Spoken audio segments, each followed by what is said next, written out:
Hey, Tony, all season long, we've kind of talked about, the big moments for your team. And you've said in the past, you haven't had that fear that the moment was too big. And they've kind of lived up to that, both in the SEC tournament and in the super regional play. Do you expect more of the same, even though the stage now is the biggest that they've been on all year?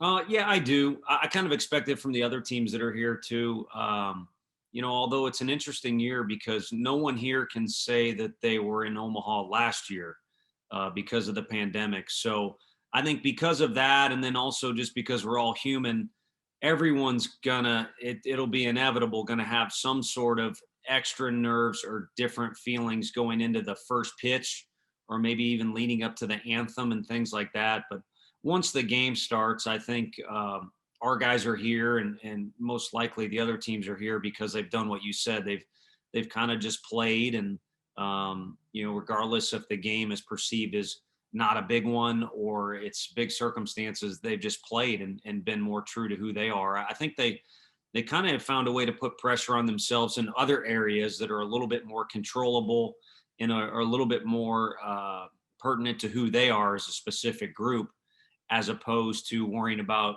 the things that are outside of that locker room, media, the opponent, or the hype behind the game. If I can just do a quick follow up, you talk about the pressure that they've put on themselves. What are just some examples of that? I think to kind of be the best version of they are is the easy kind of one liner to say, but more about having fun. And if a guy's down on himself because of personal performance, or maybe it's just at practice and it's something that's going on in his personal life, they kind of go out of their way to make sure that he's on board with what they got going on. And then two, Q usually starts our day with a variety of things, and obviously stretching is one of them. But if they're not on board with what Q's got going on, they're going to hear about it, and there will be no politically correct statements that follow. It'll be pretty blunt. So it's just little things about following their routines and kind of the culture that they've created for the specific, in specific, I should say, the 2021 team, that they really pay a lot of attention to. And I think if anything, it serves as a healthy distraction from some of the other things that are out there. Kind of a two-part question here, but with y'all's ability, I guess, to not tax some of your bullpen arms too much so far in the tournament, and the more spaced out part, do you imagine being able to push Hundley, Redmond, Camden more? And then second thought, I think it would be about a little over 2 weeks since Will's last outing if he started that third game on Thursday or Friday. Is that any level of concern? Do you think about trying to get him any innings before that, or what's kind of the thought process? No, I think it's a benefit to Will because he had 3 starts in 8 days. I think it was 8 or 9 days. That's a lot. And while Will didn't go to 100 pitches in any of those outings, he was asked to do a lot in big situations, adverse temperatures and things like that. So to get some breathing room, I think, is a benefit. And it's not like he's a younger guy that hasn't had a lot of repetitions under his belt. He's got that married magic going on, so he's been around the block or two. Any concern that anyone would have, I personally didn't have it, I think would be erased at how he threw the ball against some hitters the other day. We decided, under Coach Anderson's direction to, put him on the mound and get him up and down a few times. And he had a little snap to him. I mean, it was coming out really good out of the hand. But also, I think Will has evolved into a guy that knows who he is and how good he can be, and he's got some confidence to him. And then your first question, sorry. Just y'all's ability not to have to use Hundley and Redmond. Yeah. Sorry. Get going on some tangents here. I think that matters a lot. I mean, you can't deny. It doesn't mean a kid isn't in this tournament or hasn't before, can't overcome being used a lot. I remember when Coastal won, they leaned on a guy big time while they were here. So you can do that, but I think the longer you can put it off, the better that guy's going to be able to handle that extra workload. And I remember there was, a couple crazy weeks there for Sean and some other guys where they really got used a lot, but we never took it to the extreme. And then down the home stretch, since May 1st has rolled around, we've really had good balance with all those guys. All right. We'll go to Ben next, and then John, and then Teresa. Yeah, Tony, I wanted to ask you about kind of the size of TD Ameritrade. That's been a big conversation. I believe you all led the SEC in lowest ERA this season, and doing so in a hitter-friendly ballpark. A, just how impressive is that? And then B, I mean, how much of an advantage is it going to be for Chad and those guys who really pound the zone to be able to get into a big ballpark? Yeah, no, it does play bigger here. There's a lot more foul ground. That's one thing that I think plays into it a little bit. And then if you catch it on the right day, it could play a little more offensive. But overall, it's going to favor the pitchers. I think our park is like a lot of parks throughout the country, based on weather. It could go one way or the other. And the most recent attention has come from, first of all, when you got guys like Dylan Cruz and Jordan Beck hitting, there's going to be a ball that leaves the park. But there were certain days, and same thing with Wright State's lineup. So that's played into a little bit of it. But there's also been several games there where it's 3-1, 4-3, where because of the environment, the ball's not carrying as much. So I think here it's a little bit more balanced as opposed to back and forth. And I do think it'll favor our pitchers, but I really think if there's any advantage with this ballpark, it's that Hoover is kind of a modified version of this. It's a huge neutral crowd. It's media attention. It's police escorts. It's heavy competition. It's more foul ground. It's a park that plays bigger. Since they've moved the fences in, it's not quite as big. And then again, there are those blips on the radar screen where it can turn offensive a little bit. So it might be one reason why some SEC teams in the past have had success. I think there's a lot of things there, including the way the park plays, that make it a little bit of a precursor or an advantage going into this tournament. You've mentioned it already, and that is this is a really different schedule. What's the best way to take a team that's so used to routine and help them manage these spaces between games, which could be over a good stretch? Well, had to answer like 15 questions about the daddy hat today.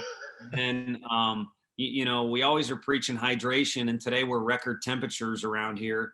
But these guys, I mentioned the hat because these guys have kind of taken over the locker room, and we don't have to go in there and we don't have to dictate things to them. We make recommendations, but they've kind of proven that they've got their own deal going on, and they're good at making decisions. So all it really does is it gives you a bigger window of time where you need to make your own decisions. And I think these guys, part of it is because of age, whether it be COVID or, a lot of guys that we've had with us for a while. But part of it is just guys that more than anything, they just want to win. They don't necessarily need credit. They don't want this or that. They don't want to win, but also want to do, other things that maybe they're not supposed to be doing. And those decisions have been strong all year long. So that to me is not really an issue. And then their routines, kind of like I was talking with Jordan, it's hard to list them because they're little tiny things, but I think our guys' routines have been more about when they come to the park, they're going to take this seriously, or this is the part where they're going to be loose, or they're going to, talk about this at the end or the beginning. We're going to have our meetings that we always do. And so this schedule, even though it is more spaced out, still allows for that. We had a workout today. We'll have one tomorrow. And we'll have close to our regular pregame on Sunday.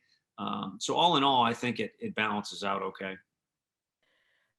Tony, on the other side of the bracket is Vanderbilt. Obviously something you wouldn't have to worry about unless you advance or keep advancing. But how good is it to have, two of the three SEC teams coming from Tennessee 200 miles apart with all the history and rivalry that's between these teams? I think it's really cool for the state. And because of the population boom in Nashville, the baseball in Tennessee is getting better. But there's also other reasons why. Some of the coaching, some of the facilities that are being built. And then now this, to me, this should be another spark for yet another flame that the communities that we're all surrounded by and bleeding all the way down, into West Tennessee too, and closer to Memphis. It should spark even another age group or maybe another wave of improvement in the baseball in our state. And it should create a stronger following too. People should realize that they don't have to drive to Atlanta or to St. Louis or other cities that might be closer to see big league baseball players. They can see them for a cheaper ticket in a closer seat, relatively close to where they live. But I've mentioned it a couple times on media, being a guy that I was fortunate enough to work in the state of Texas, where they have so much pride, and baseball, along with other athletics, are so huge down there. California, Florida is in the SEC. There's only one state with 2 teams here this year, so it's something I think should be celebrated. All right, next we'll go to Trey, and then Rick, and then Tim. Hey, Tony, 2 questions. How is the team, man? I know you guys haven't been there long, but how do you think they've managed everything so far, from, doing intro videos and, media appearances, stuff like that out in Omaha? Do you compare it to anything that you've gone through? I know the SEC tournament was a little different. And then second, what do you think of, your lineup when it comes to hitting against Virginia and being able to, play the field, whatnot, kind of going off what Ben said, play the field a little bit, especially since it's a lot harder to go long. Right. Well, I kind of mentioned this to Rick when we were getting on the bus. You talk about winning on Sunday, and you're going to celebrate that win. You stay on the field for a while, and the guys stay at the facility for a long time Sunday evening. You do interviews, and you answer text messages and things like that. And then next thing you know, we have 2 lifts, 3 practices before we get on a plane Wednesday afternoon. That's a lot of stuff crammed into one small time, packing up and all these different things. So probably not until right now, our guys are probably out of their practice stuff and the dress rehearsal stuff. Probably not until this moment right now have they been able to kind of catch their breath. So I think they've been good about the grind part so far.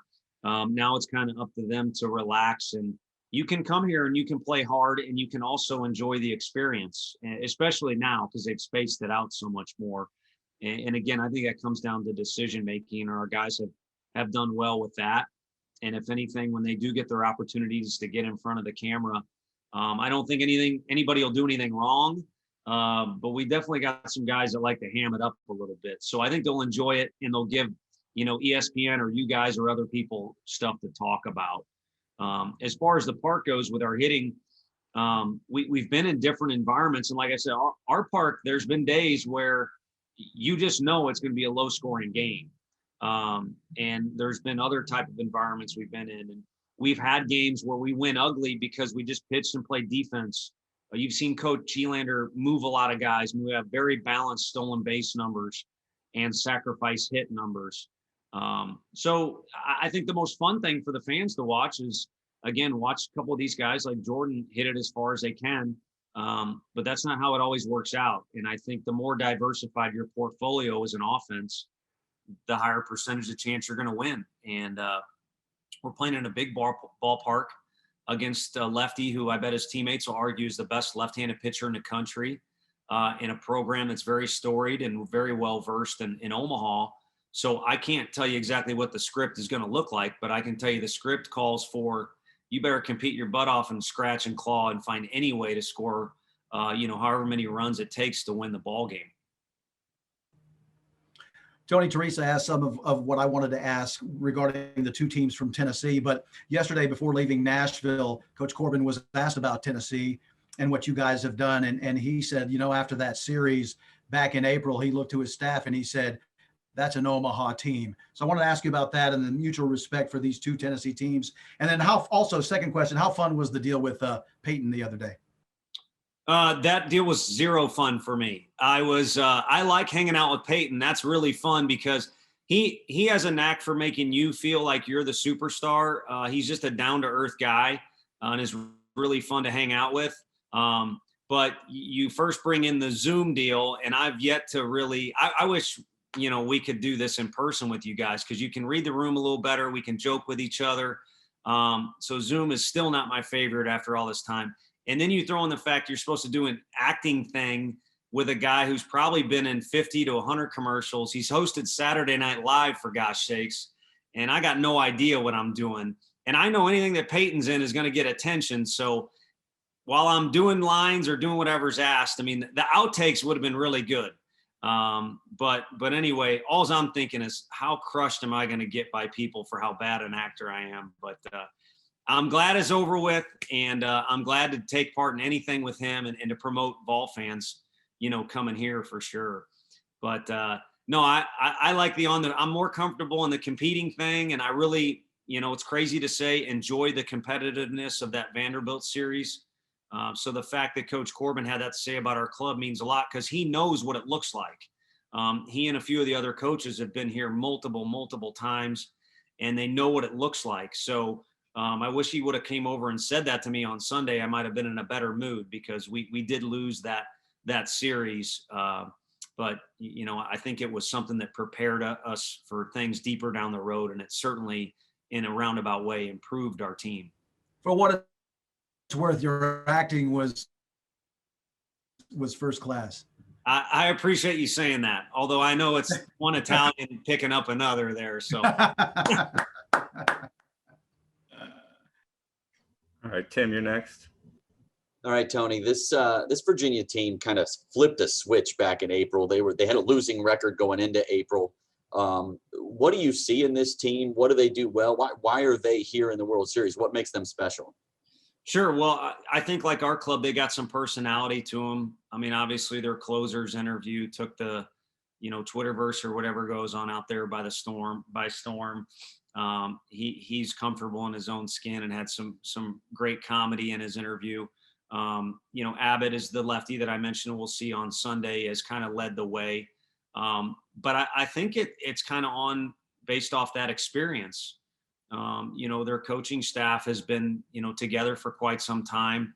They know how to navigate their way through tough times of the season, and then also how to build up their team, towards playing your best in May. That's what we all want, and it's what we say. But if we could sell that and do it every year, we'd make it more than $1 million. So it's a challenge to do that. But they found a way to play their best ball at the end. And I think like our team, they've got a balanced attack. They do have a couple guys that can drive the ball to the ballpark consistently, but it's an offense that finds a few different ways to score. And they do it, again, behind that pitching staff that I think has kind of been a big catalyst for them as well. All right, next we'll go to Gentry Estes and then Wes Rucker. Yeah, Tony, looking back at the program's progression during your time there, now reaching Omaha, what do you look back on now and say, we couldn't have done it without this? And would that answer be any different from what you might have expected on the front end when you first took the job? I think it would be. You ultimately think about recruiting and players, and trust me, hopefully our players can see it in my eyes and know the gratitude I have for what they've done. And that includes the ones that are no longer a part of the program for whatever reason. It's been a great group of individuals that have helped us, in uniform. I mean, obviously VFLs have helped us too, but the guys that have played for us. But I don't know that that's been the number one thing for us. I think it's the people that work around our players. And some of them, like Woody, our trainer, and Megan, our academic coordinator, we inherited those folks. And then the rest of the deal was kind of a blank slate, and it was a lot. I mean, we were trying to recruit in the middle of the summer and play catch up in recruiting while hiring people. And when I say we, I'm talking about Frank, who's our pitching coach, but also was the guy that we hired right away, because I needed somebody that was smarter and more experienced than I at working through some of the head coaching responsibilities and other big decisions that can shift the program one way or the other. So it started with him, and it was complemented by some of the folks we inherited, but it went all the way to October, where Quentin Eberhardt was our final hire as our strength coach. And we went the slowest on that one, to be the surest about what we wanted to do, because that's a huge culture impact deal that goes on in the weight room. And I'd love to point out one or more of those guys that get credit, but Josh and Ross on the bases, and Richard Jackson and a few other guys that we have just around our kids, I think have made those recruits or those kids better. And it's kind of become our niche. It's a people, I hate to try and recruit you, but it's a people program. As the facility gets better, maybe our tradition builds. If we can continue to have success, those will be things or flags we can fly high. But right now, I think the flag that we fly highest and is most crucial is just the people thing, the relationship deal. Yeah, Tony, it doesn't seem like it was that long ago that y'all were talking about, Pavloni, and he might not be able to play every day because he'd been banged up with that hand. And when he came back, he had to monitor it. But I guess lo and behold, he's kind of been there every day for the most part. And he's been hitting better than he was, before the injury. Just how is he health wise, and how important is it what he's been able to do despite being a little dinged up? I think he's in good shape. And we talked earlier, I should have threw this out prior to your question. We talked earlier about we haven't really had to wear out Hundley, Wall, Sewell, all these guys. Other guys are in the bullpen fresh too, but your catcher can really wear down this time of year. And because of having Jackson Greer to complement Pav, not only were we able to spell Pav at times throughout the year, but we were able to win games when Pav couldn't play at all. And now, as we sit here in the great state of Nebraska, where you'd love to be this time of year, Pav is, I don't want to say well rested because we've done a lot the last few weeks, but he's not in the same spot maybe some of the other catchers that are here that have caught all year long, because he kind of had that break, which was no vacation to him. He wanted to play, but it was a break where he had relief from being out there and wearing himself down. I also wanted to ask you about, Sean Hundley. I know he's named All-American again by somebody today. It just seems like for a guy who doesn't throw like 97, 98, gets a lot of swings and misses, works up high in the zone. Is he one of those really high spin rate guys, or how is he able to do what he does?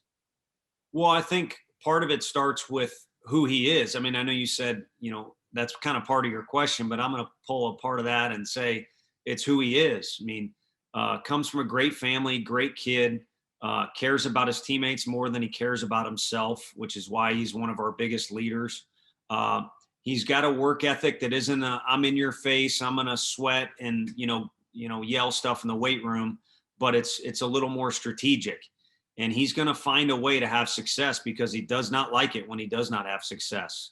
And that's where you've seen kind of a consistent improvement as a pitcher during his time. And he's been able to handle bigger and bigger situations as time progresses, in his career here. And then there's a great relationship with Frank too. Part of that is he's right up Frank's alley. I mean, Frank would love to coach a guy like Crochet, left-handed, throwing 100, built like Gronkowski. But the first thing on the list of priorities for Frank is to locate. And I think Sean locates really well. And you see guys, not just on our team, but in college baseball, regardless of their stuff, if they're locating their pitches or they work ahead, which are old, boring things to say, but they've been around forever because they work and they will continue to work. So it's hard to give one answer with Sean, but he's a special, unique kid, and he deserves any award he gets personally. But I know, he's not too caught up in that stuff. He really is dead set on seeing this team do as well as it can. All right, guys, we got time for a few more. We'll go back to Ben, and then we'll go to Zach, and then we'll take a couple more after that. Yeah, Tony, you were talking earlier about having to scratch and claw this time of year, and every team you're going to play at this time of year is going to be a really good team, great team. Just how comforting is it to know that you don't have to worry about your guys scratching and clawing, that they're going to play hard? And I would imagine that you feel like the moment's not going to be too big for them. Just how comforting is that going into the week? Yeah, I think you know what you're getting, and it's frustrating because I've been there before, and I've been a part of coaching staffs where whether it's the starting pitcher or the way your team plays, and you don't know what you're going to get, it's unsettling. So now instead of the normal nerves or fear of whatever it might be, or just amped up adrenaline, all the normal things are compounded by the fact you're not really sure what's going to happen or what you're going to get out of your group. And, these guys have put together, like I said, they've kind of put together their own formula that works. And each day we have a particular guy starting on the mound. We know to some extent what he's going to do. We know what our bullpen is going to do for us. We know how the guys are going to behave in the dugout, how our pregame preparation is going to be. And then ultimately, to your point, the guys will play hard and they'll play for each other, and they're probably going to have some fun while they'll do it, and we'll see where it leaves us.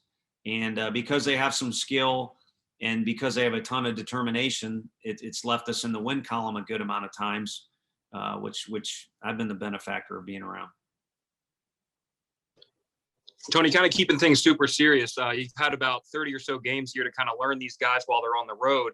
Is there a group or a pairing that kind of keeps things entertaining when they're kind of rooming together? Or is there also kind of a pairing where you would not want to be paired up with a guy and rooming with a guy, a certain guy that kind of sticks out who, you just wouldn't mess with on the road there? Right. No, it's interesting. I mean, Chad Dallas is the easy answer. I mean, the guy's goofy as all hell. And, he leads the charge when he's pitching in the dugout, away from the field, locker room. And he's a special kid from a special family. And the guys kind of rally around him in all sorts.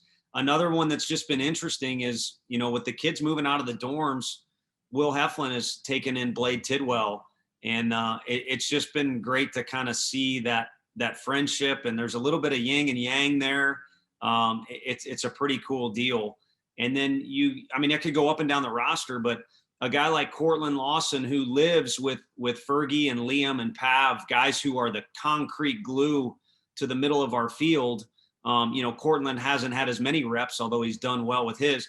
He's been one of those guys that's kind of found his personality in the dugout and on the bus and things like that. And it's just one example of several guys that have found their little niche. And, I had to go do a thing at the stadium a few minutes ago, and I take note, all right, it's these 6 guys. You kind of know what kind of behavior you're going to get. And if it was 3 different guys, you'd kind of know where the conversation's going to go. But the bottom line is it's a fun group that's got personality to them. All right, we'll do 2 more guys. We'll go to John, and then we'll finish up with Jordan. You've been here and been a part of this before, but how different are the demands as a head coach, getting a team ready for the College World Series, just in the preparation and getting to Omaha, as well as all the things that you have to address that don't have a thing to do about getting between the lines? I'd say the biggest demand, John, is walking around this condo that they gave me for a hotel room. They must have thought I was Peyton Manning himself or somebody else. Like, you see my nice artwork I got right here. Hopefully that impresses you. But it's been pretty cool to come and get all the attention that everybody's gotten. They've really done this thing up, and each year it gets bigger and better. So they take care of you. And while you have to stay busy fulfilling some duties, they really make it easy, whether it's the accommodations. I mean, we're in a great hotel, the meals, people guiding you in the right direction, and how friendly everybody is. So it's really just kind of like, being at home. Normally when you're on the road, you actually get a little more breathing room and downtime. That downtime has been removed so far here, but it's all kind of run smoothly. It's almost kind of like you got the deal on autopilot. So, thus far it's been enjoyable. But obviously the most enjoyable things would be wins.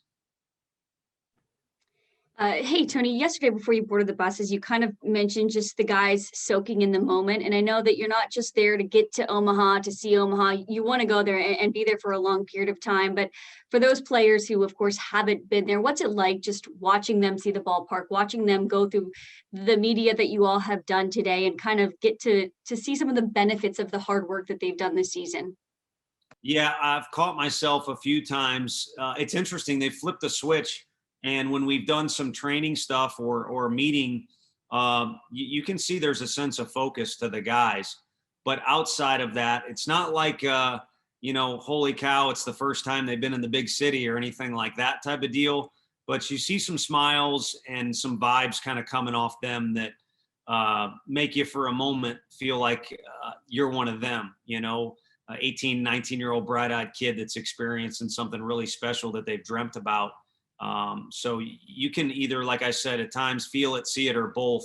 But I think they're truly enjoying the fact that they've earned the right here and to be here and are doing more than just soaking it in. They're making sure they remember it and they enjoy it.